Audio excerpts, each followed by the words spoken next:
여러분 안녕하십니까, 빨간아재입니다. 오늘도 법원에 와 있고요. 조국 전 장관과 정경심 교수 재판 방청을 마치고 막 나왔습니다. 오늘은 원래 지난주에 하려던 일정을 오늘 소화했어요. 지난주에 검찰에 서증 조사를 하려고 했었는데 정경심 교수가 형집행정지 신청을 한 것이 받아들여지지 않으면서 굉장히 몸이 힘든 상태였습니다. 그래서 지난주에 제대로 일정을 소화하지 못했고 한 30여 분 만에 끝났거든요. 그래서 오늘 검찰의 서증조사가 시작됐습니다. 서증조사라는 것은 크게 세 가지 증거를 크게 세 가지로 분류를 할 수가 있는데, 대표적으로 물증이 있죠. 뭐 예를 들어서 누구를 둔기로 내리쳤다 그러면 그 둔기가 물증이 될 테고, 이런 거죠. 그 다음에 하나는 서증입니다. 서증은 문서화된 증거물, 문서로 돼 있는 증거물을 서증이라고 하고요. 그리고 하나가 인증이라고도 하고 인적 증거라고도 하죠. 그래서 누군가의 진술 이런 것들을 또 인증이라고도 합니다. 그런데 재판 말미에 그동안 공판 과정에서 심리해 왔던 것 중에 문서화되어 있는 증거를 다시 제시하면서 그것에 대해서 이것은 어떤 의미가 있고 어떤 내용의 증거를 우리가 제출했다, 이렇게 한번 정리를 하는 시간입니다. 근데 통상은 이 서증조사를 굉장히 간략하게 해요. 그래서 검찰이나 또는 변호인도 마찬가지고 우리가 그동안 재판 과정에서 제출했던 서증이 이런 것들이 있다, 그래서 목차를 나열하듯이 이런 것을 입증하기 위한 이러저러한 문서를 제출했다, 이런 정도로 심리가 이루어지는데, 이 재판은 특이하게도 검찰이 서증조사를 굉장히 공을 많이 들입니다. 그래서 지금 이 사건에서만 해도 서증조사를 검찰이 서증조사만 3차례를 하기로 했거든요. 3일 동안. 그러면 변호인도 당연히 같은 시간을 쓰려고 합니다. 그래서 변호인 서증조사도 3일로 잡혀 있었는데, 지난주에 이제 공판이 제대로 진행이 안 되는 바람에 변호인단이 서증조사를 이틀로 줄이기로 했어요. 그래서 결과적으로는 검찰 3번, 변호인 2번 이렇게 하기로 했는데, 그 첫 번째 서증조사가 오늘 있었던 거고요. 정경심 교수의 건강 상태들 많이 궁금해 하실 텐데, 지난주보다는 조금 나아 보였습니다. 지난주에는 정말 최악이었어요. 3년 동안 지켜본 바로는 정말 최악의 상태였는데, 오늘은 지난주보다는 다소 나아지기는 했지만 여전히 힘든 상태인 것은 분명해 보이고요. 그래서 지금 재판이 보통은 2시간 하고 휴정하고 이런 식으로 진행이 되거든요. 근데 오늘은 거의 1시간 단위로 이렇게 잘랐습니다. 그래서 1시간 정도 진행하고 나면 변호인이 재판장에게 피고인이 잠시 휴식을 좀 요구한다, 그래서 한 10분, 20분 이렇게 휴정을 하고 다시 개정을 하고 이런 식으로 진행이 됐고요. 지난주에도 정경심 교수가 그 응급실을 다녀왔다고 해요. 그리고 구치소에서는 꼭 제대로 된 치료를 좀 받았으면 좋겠다, 이렇게 원한다고 하는데, 근데 검사들이, 검찰이 그걸 받아주지 않은 거죠. 크게 이제 2개 병원에서 이 진단서를 받았는데, 초기에 빨리 수술을 했어야 되는데 지금은 치료를 해도 굉장히 후유증이 크다고 합니다. 지금 마비 증세가 워낙 심해서 이 추간판 탈출증, 디스크 디스크 파열이죠. 디스크 파열 때문에 마비 증세가 굉장히 심한 상태라서 이거 굉장히 후유증이 클 거다, 이렇게 우려를 하고 있다고 하고요. 그리고 이후로는 주 2회씩 그래도 구치소에서 양해를 해줘서 주 2회씩 대학병원을 통원하면서 주기적으로 이렇게 좀 치료를 받는 것을 임시방편으로 이렇게 좀 하기로 한 모양입니다. 그래서 오늘도 중간중간에 이제 휴정을 요구할 때 보면, 휴정 시간에 이 디스크가 탈출되면, 파열이 되면 앉아있는 게 굉장히 고통스러우거든요. 이 환자에게 가장 안 좋은 자세가 앉아있는 자세입니다. 그래서 휴정 시간을 잠깐 얻어서 정경심 교수가 법정에서 이렇게 서 있습니다. 앞에 테이블을 기대서 서 있는 모습을 좀 볼 수가 있었고, 그나마 오늘은 마지막까지 좀 잘 버텼고요.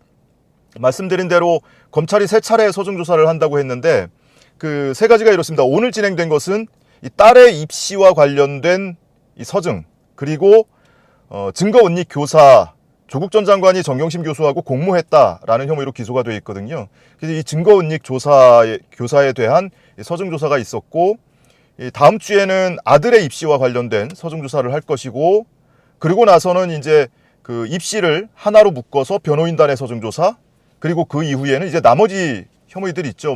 공직자윤리법 위반, 이런 혐의에 대해서 또 양측이 각각 하루씩 서증조사를 진행하게 될 겁니다. 오늘 진행했던 내용은 이미 정경심 교수 법정에서 다 나왔던 내용이에요. 검찰의 워딩으로 7대 허위 스펙이라고 하는 것들, 그 내용들 다시 한번 다 열거를 했고요.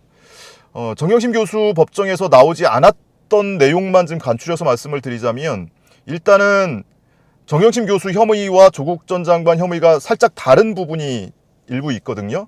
그것이 위조 혐의가 있습니다. 그 위조 혐의가 서울대 공익인권법센터 인턴십 확인서를 조국 전 장관이 위조했다라는 혐의가 있고, 또 하나는 부산의 모 호텔 인턴십 확인서를 조국 전 장관이 위조한 것이다. 이렇게 두 가지 위조 혐의가 있는데, 이것에 대해서 검찰이 여러 가지 정황과 증거를 제시하면서 조국 전 장관이 적극적으로 본인이 위조한 것이다. 그리고 그 문서가 나온 것이 조국 전 장관의 서울대 교수실에 있던 PC 또는 하드디스크에서 나온 거기 때문에 이거는 권한 없는 자에게 발급을 받거나 또는 권한 있는 자, 발급권자 모르게 만들어진 확인서기 때문에 이것은 조국 전 장관이 위조한 것이다. 이런 주장을 폈습니다. 사실 늘상 말씀드리지만 이 검사들 중에, 이 공판에 참여하고 있는 이 반부패 수사부 검사들 중에는 굉장히 제주꾼들이 몇 있어요. 그래서 이 PT를 하는 걸 보면 굉장히 현란하고요. 그래서 오죽하면은 그 과정에서 손장난도 한다고 하잖아요. 속된 말로 야바위꾼이라고 표현도 하는데, 그래서 이 얘기만 집중해서 듣고 있다 보면 그런가 보다 하고 넘어가기 십상입니다. 그런데 나중에 변호인단의 반대 진술을 들어보면 전혀 얘기가 다른 각도로 전개가 되죠. 아무튼 오늘은 그렇게 고통스럽게 하루 종일 들어야겠다라고 마음 먹고 입정을 했고요. 방청을 했는데, 그런 내용이 주로 진행이 됐고, 그리고 그러니까 이제 증거은닉 교사 혐의 말고 오늘 진행이 된 검찰의 이 딸 조민양의 입시와 관련된 이 서중조사 내용은 이제 다음 기일에 변호인단의 서중조사 과정에서 상당 부분 탄핵되고 반박되고 할 겁니다. 그 과정은 정경심 교수 법정에서 이미 대부분 나왔던 내용이어서 중언부언하지 않고 중복되지 않는 부분만 제가 짧게 설명을 드리고 있는데요.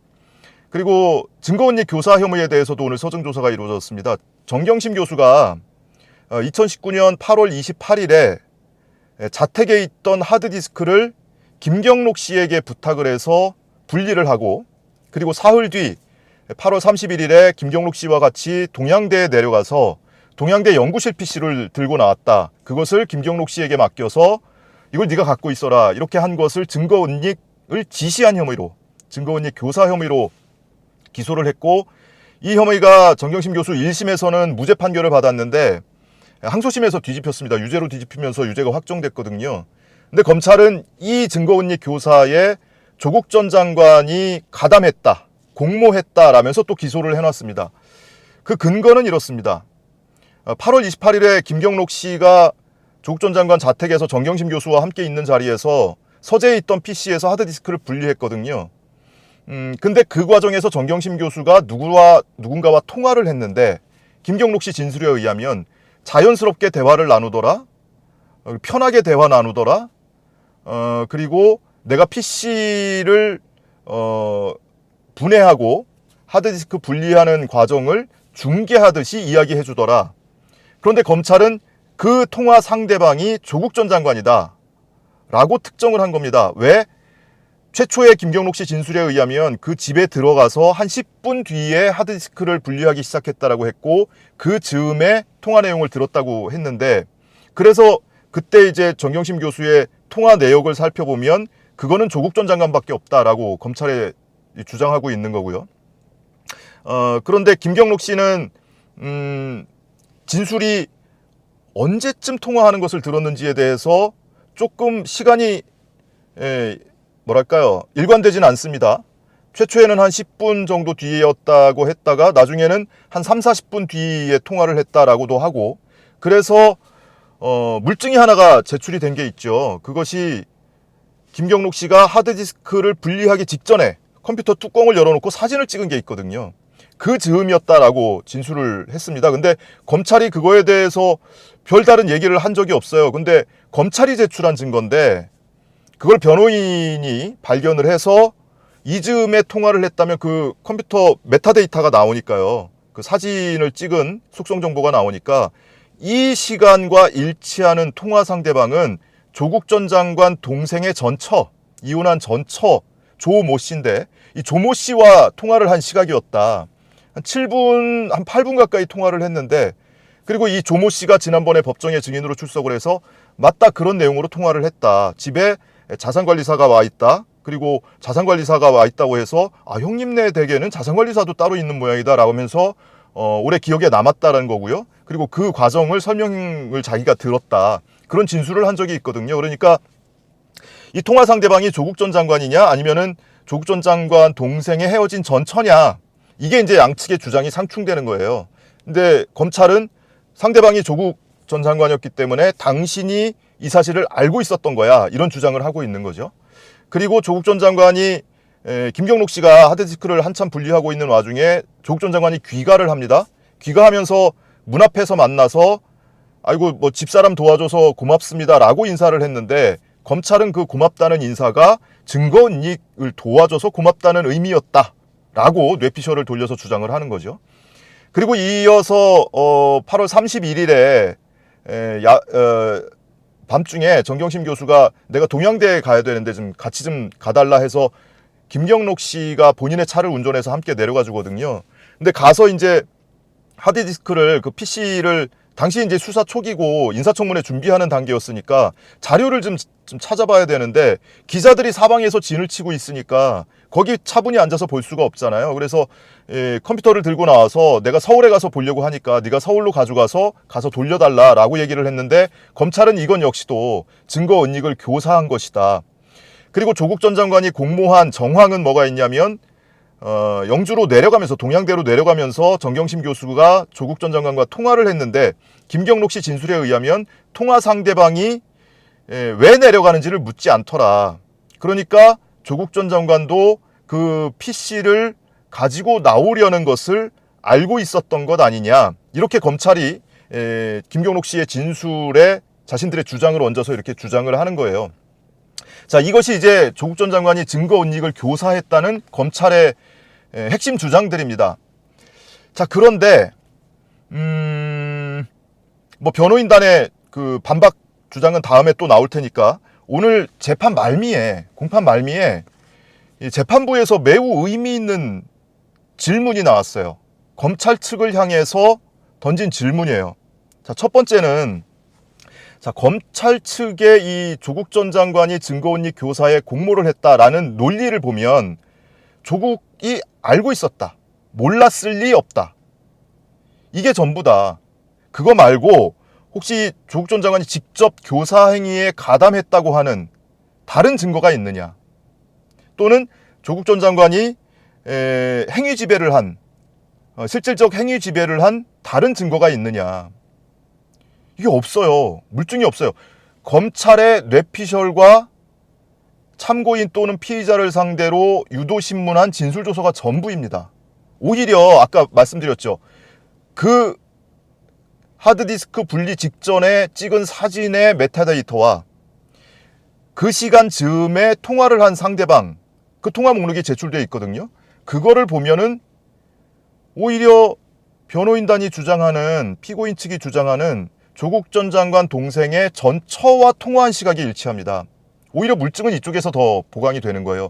근데 검찰의 주장은 이와는 달리 물증은 없고 검찰의 온통 추정으로 뒤범벅된 일방적인 주장만 있는 거거든요. 그러니까 재판부가 이런 주장을 질문을 하는 겁니다. 검찰을 향해서 혹시 다른 증거 있어? 조국이 알았다 또는 몰랐을 리 없다 라는 것은 추정이고 주장이잖아요. 그거 말고 기능적 행위 지배를 한 다른 증거가 있느냐, 직접적으로 교사 행위를 했다는 증거가 있느냐, 이런 질문을 하는 거예요. 여기서 한 발 더 나아가서, 자, 그러면 검찰의 주장대로 알았다고 치자고. 그러면 알았다는 사실만으로 공모행위가 성립되느냐, 이건 법리적인 부분이에요. 내가 다른 누군가가 어떤 행위를 했다는 것을 알았다는 것만 가지고 내가 그 행위에 공모한 것이냐, 이런 질문이 하나 나오는 거예요. 설사 알았다고 하더라도, 알았다는 것이 인정이 된다고 하더라도 법리적으로 증거 은닉 교사의 공동 정범이 될 수가 있느냐. 이거 법리적으로 한번 검토해 볼 필요가 있다라는 거예요. 매우 중요한 부분입니다. 그러니까 검사들이 정경심 교수 법정에서는 뭐 피고인이 다르지만 정경심 교수에게는 어쨌든 정경심 교수가 뭔가의 행위를 한 게 있잖아요. 그것이 뭐 본인의 방어권을 위한 것이든 아니면 누군가에게 부탁 내지 지시를 한 것이든 그래서 직접 행위를 한 부분이 일부라도 있기는 한데 조국 전 장관은 직접 행위를 한 게 아무것도 없어요. 실제로 아무것도 없고요. 그 다음에 검찰이 주장하다시피 조국 전 장관이 알았다 몰랐을 리 없다라고 하는 주장의 근거 또한 추정과 상상밖에 없습니다. 이렇다 할 증거가 없어요. 근데 억지로 끼워 넣은 거예요. 억지로 엮어 넣은 거예요. 그러니까 재판부에서 의문을 제기하는 겁니다. 야, 그게 알았다는 거 말고 다른 증거 없어? 그거는 상상과 추정이잖아. 그래, 알았다고 쳐. 알았다고 치면 그게 법적으로 공모에 해당이 돼? 기능적 행위 지배를 하거나 교사의 공동정범으로 의율할 수 있는 거야? 쉽게 말하면 공범이라고 볼 수 있는 거야? 이런 의문을 던지는 겁니다. 그랬더니 검사들이 앞에서 한 이야기, 본인들의 추정을 가미한 정황을 다시 한번 설명을 하다가 안 되겠다 싶었는지 다음에 의견을 정리해서 제출하겠다라고 하고 일단은 넘어갔어요. 일단은 그렇게 넘어갔고 또 하나는 재판장이 이제 양측에 질문한 건데요. 정경심 교수 재판 과정에서 대법 확정 판결 직전에 지난해 11월에 대법 전원합의체에서 굉장히 의미 있는 판결이 나왔다고 여러 차례 말씀드렸잖아요. 제3자가 다른 사람의 전자정보 저장 매체를 임의 제출했을 경우에 그 경우에 이 피압수자, 실질적 피압수자인 피의자의 참여권을 보장해줘야 하느냐 말아야 하느냐. 이것은 압수수색 영장에 의한 압수일 경우에는 당연히 보장해줘야 돼요. 그것은 이미 판례가 확립되어 있고요. 제3자가 임의 제출한 경우에는 판례가 없었던 거예요. 근데 작년 11월에 이런 판례가 나와서 참여권을 보장해주지 않으면 적법한 증거가 아니다라는 판단이 나왔던 거고, 그래서 정경심 교수의 강사유계실 PC가 증거 능력이 다 날아가겠구나라고 이제 희망을 가졌었는데 대법원 소부에서 그 판례는 그 판례고 우리 사건은 정경심 교수가 사실상 그 PC에 대해서 소유관리권을 학교에 이관해 놓은 상태였기 때문에 참여권을 보장하지 않았다고 하더라도 위법하지 않아라고 곁가지의 판결을 또 내놓은 겁니다. 근데 이제 이 재판부에서 1차적으로는 그 강사유계실 PC에 대해서 증거 능력을 인정하지 않겠다고 결정을 한 바가 있죠. 근데 이제 검사들이 때로 들고 일어났고 재판부 기피 신청까지 했었는데 이제 이의 신청에 대해서 그걸 이의 신청을 받아줄지 말지를 결정을 아직 하지 않은 상태거든요. 근데 그 사이에 이제 정경심 교수의 확정 판결이 나왔고, 그 바람에 애초에는 증거 능력을 인정하지 않기로 한 그 증거는 법정에서 제시하지 않는 것으로 소송 지휘를 했었는데, 정경심 교수의 확정 판결이 나오고 뭐 기피 신청이 있고 이러면서 그 뒤에 재판부가 한 발 물러섰어요. 그래서 결정은 뒤로 미루더라도 증거 제시하는 것까지는 허용을 했습니다. 그래서 오늘 법정에서도 증거 능력을 다투고 있는 그 파일들에 대해서 전부 다 제시가 이루어졌는데요. 양측이 다시 한번 그 대법 판례에 대해서 이 사건을 어떻게 적용을 하는 것이 맞는지 한번 자신들의 주장을 담은 의견을 제출해달라고 했습니다. 그래서 검사도 마찬가지고 변호인단도 그 의견을 별도로 아마 제출을 할 겁니다. 사실 서정조사 절차라는 것은 지금까지 이루어졌던 심리 과정에서 다 나왔던 내용을 요약 정리하는 내용이기 때문에 사실 새로울 것은 없습니다. 그래서 굉장히 따분하고, 더더구나 이제 검찰이 일방적으로 그 현란하게 PT를 하면서 일방적인 주장을 펴는 것을 다시 한번 듣고 있는 것은 굉장히 고통스러운 일이에요. 근데 저는 개인적으로 이 재판부가 그 증거 효력에 대해서 서중조사 전에는 결정을 하고 가지 않을까라고 기대를 했는데 부담스러운 것인지 아니면 많이 고민스러운 것인지 아니면 양측의 주장을 다시 한번 요약해서 좀 들어볼 필요가 있다고 느낀 것인지 모르겠지만 법정에서 제시하는 것 허용하고, 그리고 그 증거 능력에 대한 결정은 뒤로 미뤄 놓은 상태고요. 다음에 이제 양측이 그 의견을, 증거 능력에 대한 의견을 제출을 하면 거기에 대해서 아마도 다른 재판과 마찬가지로 이 재판부도 판결 선고할 때 그것에 대한 직접적인 결정을 하지 않을까 싶습니다. 그래서 이 사건은 다음 주에 이제 검찰의 아들과 관련된 이 서중 조사가 한 차례 더 있을 거고요. 그러고 나면 이제 9월 중순에 추석이잖아요. 그래서 추석 한 주 쉬고 그 다음에 이제 변호인단이 이 아들과 딸의 입시와 관련된 서증을 한꺼번에 모아서 하루에 서증 조사를 할 거고, 그러고 나면 나머지 혐의들, 뭐 장학금 받은 게 뇌물이라거나 또는 뭐 차명으로 소유하고 있던 주식을 사인간 채권이라고 재산 신고를 했기 때문에 이것이 허위 재산 신고다, 뭐 이런 혐의가 또 있거든요. 그런 혐의에 대해서 서중 조사를 양측이 하루씩 더 하게 될 거고요. 그러고 나면 조국 전 장관의 또 별건 수사한 게 하나 있었죠. 그 동부지검에서 했던 유재수 감찰 무마 사건, 그 직권남용 사건에 대해서도 재판부 구성이 한번 바뀌었기 때문에 갱신 절차를 해야 돼요. 피고인이 다른 피고인들이 포함이 되어 있거든요. 그러다 보니까 이제 그거에 대해서 갱신 절차를 한 차례 더 거쳐야 되고, 그러고 나서 이제 결심하고 나면 한두 달 뒤에 선고를 하고 이런 절차로 진행이 될 텐데, 그러면 올 안에는 1심 결론이 나오겠다라고 예상을 하고요. 아무튼 정경심 교수의 건강 상태가 너무 안 좋아 보여서 걱정인데, 이거는 뭐 인권 유린이죠. 인권 유린이고, 관련해서 그 다음 주 월요일에 종교계가 이제 나서겠다고 합니다. 천주교 정의구현 사재단이 다음 주 월요일에 국회 소통관에서 기자회견을 하기로 했어요. 정경심 교수의 형집행정지 수용을 촉구하는 기자회견을 하기로 했는데, 여기에는 천주교 정의구현 사재단과 서영교 의원, 안민석 의원, 고민정 의원, 그리고 김영배 의원 등이 아마 함께 참석하는 것으로 알고 있고요. 다음 주 월요일 오후 3시에 기자회견을 하는데, 이 기자회견 내용은 여러분께 생중계를 해드리도록 하겠습니다. 근데 사실 이런 기자회견을 하고 나서주고 자꾸 이렇게 여론을 환기시켜주는 것은 매우 필요하고 대단히 고마운 일이기는 한데, 사실 그것이 뭐 실현 가능성은 그리 높지 않아요. 왜냐하면 박근혜 전 대통령 사례 왕왕 얘기했었는데, 예전에 박근혜 전 대통령도 형집행정지 신청을 했다가 불허됐었거든요. 근데 그 직후에 조국 전 장관이 장관으로 취임하자마자 병원에서 입원해서 수술을 받을 수 있게 조치를 해줬습니다. 직권으로.